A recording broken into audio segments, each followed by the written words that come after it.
అదేవిధంగా ఆర్మూర్ పట్టణ పద్మశాలి కుల బాంధవులందరికీ 79 స్వాతంత్ర దినోత్సవ శుభాకాంక్షలు. మొట్టమొదటిసారిగా పద్మశాలి భవనంలో ఈరోజు 79వ స్వాతంత్ర దినోత్సవ సందర్భంగా జెండా వందనాన్ని ఆవిష్కరించడం జరిగింది. కుల బాంధవుల సహాయ సహకారాలతో ఈరోజు బ్రహ్మాండంగా ఈ స్వాతంత్ర దినోత్సవాన్ని జరుపుకున్నాము.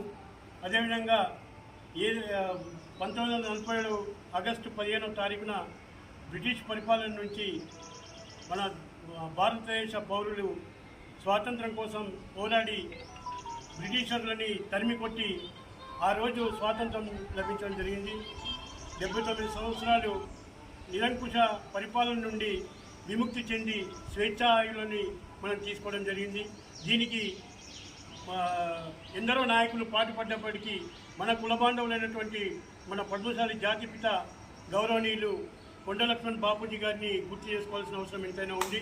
3 ఉద్యమాలకు ఊపిరిపోసినటువంటి కొండ లక్ష్మణ్ బాపూజీ గారు స్వాతంత్రం కోసం తన యొక్క ప్రాణాలను అర్పించినటువంటి మహానీయుడు కొండ లక్ష్మణ్ బాపూజీ మన పద్మశాలి కులబిడ్డ కావడం మనందరికీ గర్వకారణం. ఆయనకు ఈ సందర్భంగా జోహార్లు అర్పిస్తూ ఉన్నాం. అదేవిధంగా బ్రిటిష్ పాలకుల నుండి 79 సంవత్సరాలు మనం స్వాతంత్ర